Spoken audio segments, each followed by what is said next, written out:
হয় নমস্কাৰ Assam live 24 any ষ্টুডিঅ'ত মই আলী আহমেদ আজি হজৰত মুহাম্মদ সাল্লাল্লাহু আলাইহি সাল্লামৰ জন্মদিন উপলক্ষে সমগ্ৰ পৃথিৱীত আজি এক শুভযাত্ৰা ওলাই ইছলাম ধৰ্মীয় লোকসকলে ঠিক সেইমৰ্মে তিনিচুকীয়া জিলাৰ মাৰ্ঘেৰিটা ইছলাম ধৰ্মীয় লোকসকলে বিশাল ধৰ্মীয় শুভযাত্ৰা ওলায় চাওক আজি আমাৰ এই প্ৰতিবেদন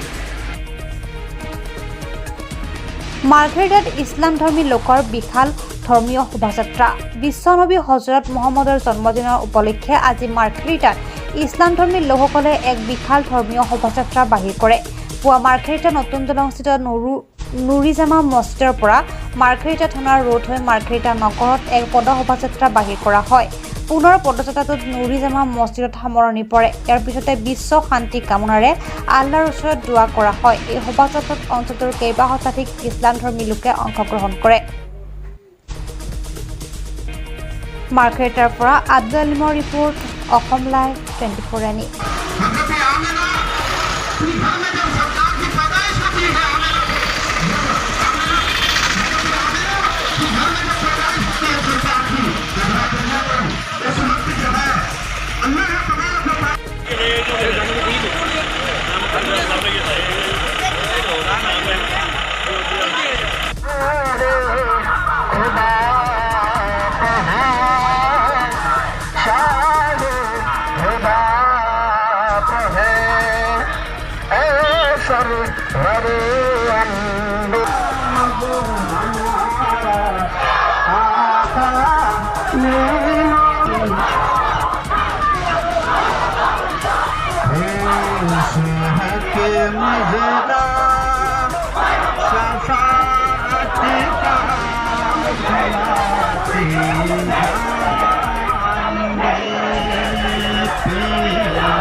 चांद से कहा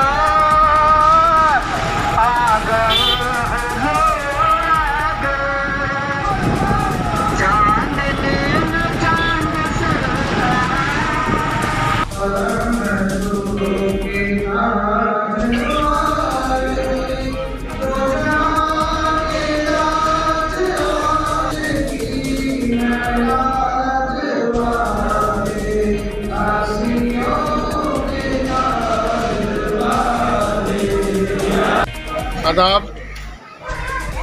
আজি সেন্ট্ৰাল মাৰ্ঘেৰিটা মুসলিম কমিউনিটি হয় আমি এটা শোভাযাত্ৰা উলিয়াইছিলোঁ। এই শোভাযাত্ৰাৰ উদ্দেশ্য আছিলে বিশ্বনবী হজৰত মুহাম্মদ সাল্লাল্লাহু আলাইহি সাল্লামৰ জন্মদিন উপলক্ষে বিশ্ব শান্তিৰ কাৰণে আমি এই মছজিদত দোৱা আৰু প্ৰাৰ্থনা কৰিলোঁ আল্লাহৰ ওচৰত যাতে গোটেই দুনিয়াৰ শান্তি থাকে, লগতে আমাৰ ইণ্ডিয়া অসম আৰু আমাৰ এই ঠাইটুকুৰাও আমি একেলগে মিলিজুলি থাকোঁ।